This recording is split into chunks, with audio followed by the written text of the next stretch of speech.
Genesis 32. Jacob went on his way, and the angels of God met him. And when Jacob saw them, he said, "This is God's camp."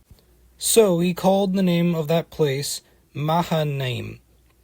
And Jacob sent messengers before him to Esau his brother, in the land of Seir, the country of Edom, instructing them, "Thus you shall say to my lord Esau, Thus says your servant Jacob, I have sojourned with Laban, and stayed until now.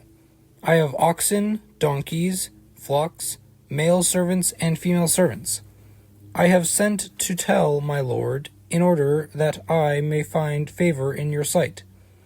And the messenger returned to Jacob, saying, "We came to your brother Esau, and he is coming to meet you, and there are 400 men with him." Then Jacob was greatly afraid and distressed.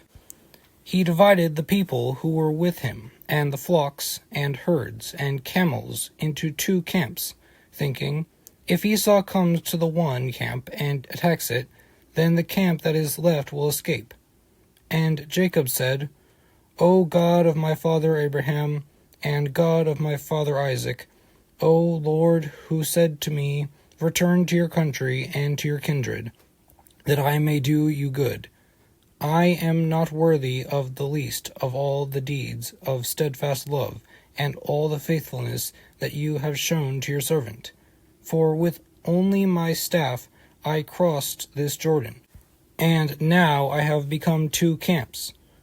Please deliver me from the hand of my brother, from the hand of Esau, for I fear him, that he may come and attack me, the mothers with the children. But you said, I will surely do you good, and make your offspring as the sand of the sea, which cannot be numbered for multitude." So he stayed there that night, and from what he had with him, he took a present for his brother Esau, 200 female goats and 20 male goats, 200 ewes and 20 rams, 30 milking camels and their calves, 40 cows and 10 bulls, 20 female donkeys and 10 male donkeys. These he handed over to his servants, every drove by itself, and said to his servants, "Pass on ahead of me, and put a space between drove and drove." He instructed the first, "When Esau, my brother, meets you and asks you, 'To whom do you belong? Where are you going? And whose are these ahead of you?' Then you shall say, 'They belong to your servant Jacob. They are a present sent to my lord Esau. And moreover, he is behind us.'" He, likewise, instructed the second, and the third, and all who followed the droves. "You shall say the same thing to Esau, when you find him. And you shall say, Moreover, your servant Jacob is behind us. For he thought, I may appease him with the present that goes ahead of me, and afterward I shall see his face. Perhaps he will accept me." So the present passed on ahead of him, and he himself stayed that night in the camp. The same night he arose and took his 2 wives, his 2 female servants, and his 11 children, and crossed the ford of the Jabbok. He took them and sent them across the stream, and everything else that he had. And Jacob was left alone. And a man wrestled with him until the breaking of the day. When the man saw that he did not prevail against Jacob, he touched his hip socket, and Jacob's hip was put out of joint as he wrestled with him. Then he said, "Let me go, for the day has broken." But Jacob said, "I will not let you go unless you bless me." And he said to him, "What is your name?" And he said, "Jacob." Then he said, "Your name shall no longer be called Jacob, but Israel, for you have striven with God and with men, and have prevailed." Then Jacob asked him, "Please tell me your name." But he said, "Why is it that you ask my name?" And there he blessed him. So Jacob called the name of the place Peniel, saying, "For I have seen God face to face, and yet my life has been delivered. The sun rose upon him as he passed Penuel, limping because of his hip. Therefore, to this day the people of Israel do not eat the sinew of the thigh that is on the hip socket, because he touched the socket of Jacob's hip on the sinew of the thigh. Genesis 33.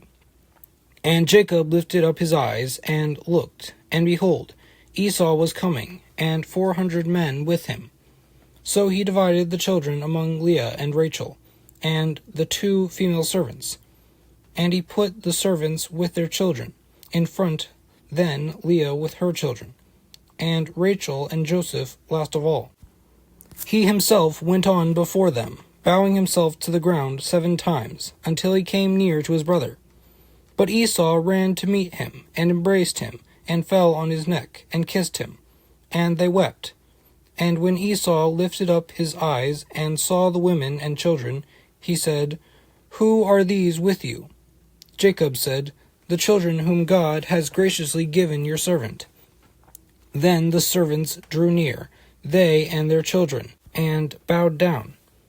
Leah likewise and her children drew near, and bowed down. And last Joseph and Rachel drew near, and they bowed down. Esau said, What do you mean by all this company that I met? Jacob answered, To find favor in the sight of my Lord. But Esau said, I have enough, my brother. Keep what you have for yourself. Jacob said, No, please. If I have found favor in your sight, then accept my present from my hand. For I have seen your face, which is like seeing the face of God, and you have accepted me. Please, accept my blessing that is brought to you, because God has dealt graciously with me, and because I have enough. Thus he urged him, and he took it. Then Esau said, Let us journey on our way, and I will go ahead of you. But Jacob said to him, My Lord knows that the children are frail, and that the nursing flocks and herds are a care to me. If they are driven hard for one day, all the flocks will die. Let my Lord pass on ahead of his servant, and I will lead on slowly at the pace of the livestock that are ahead of me, and at the pace of the children, until I come to my Lord in Seir. So Esau said, Let me leave with you some of the people who are with me. But he said, What need is there? Let me find favor in the sight of my Lord. So Esau returned that day on his way to Seir. But Jacob journeyed to Succoth, and built himself a house, and made booths for his livestock. Therefore the name of the place is called Succoth. And Jacob came safely to the city of Shechem, which is in the land of Canaan, on his way from Paddan Aram. And he camped before the city. And from the sons of Hamor, Shechem's father, he bought for 100 pieces of money the piece of land on which he had pitched his tent. There he erected an altar, and called it El Elohe Israel. Genesis 34. Now Dinah, the daughter of Leah, whom she had borne to Jacob, went out to see the women of the land.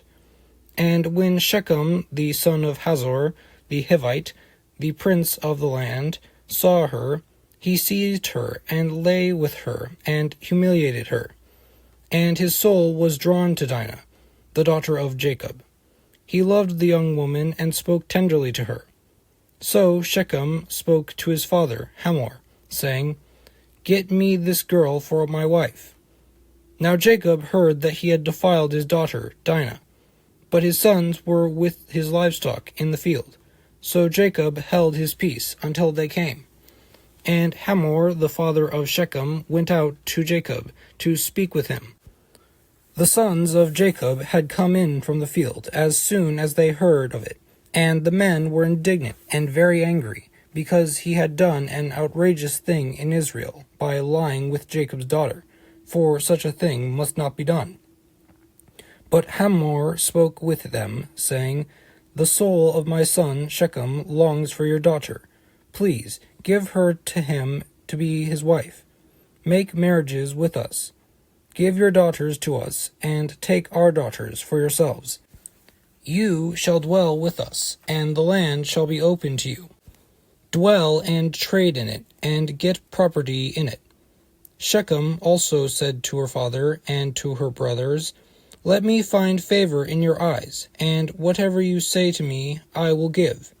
Ask me for as great a bride price and gift as you will, and I will give whatever you say to me. Only give me the young woman to be my wife. The sons of Jacob answered Shechem and his father Hamor deceitfully, because he had defiled their sister Dinah. They said to them, We cannot do this thing, to give our sister to one who is uncircumcised, for that would be a disgrace to us. Only on this condition will we agree with you, that you will become as we are by every male among you being circumcised. Then we will give our daughters to you, and we will take your daughters to ourselves, and we will dwell with you, and become one people. But if you will not listen to us and be circumcised, then we will take our daughter, and we will be gone. Their words pleased Hamor and Hamor's son Shechem. And the young man did not delay to do the thing, because he delighted in Jacob's daughter. Now he was the most honored of all his father's house. So Hamor and his son Shechem came to the gate of their city, and spoke to the men of their city, saying, These men are at peace with us. Let them dwell in the land, and trade in it. For, behold, the land is large enough for them. Let us take their daughters as wives, and let us give them our daughters. Only on this condition will the men agree to dwell with us, to become one people, when every male among us is circumcised, as they are circumcised. Will not their livestock, their property, and all their beasts be ours? Only let us agree with them, and they will dwell with us.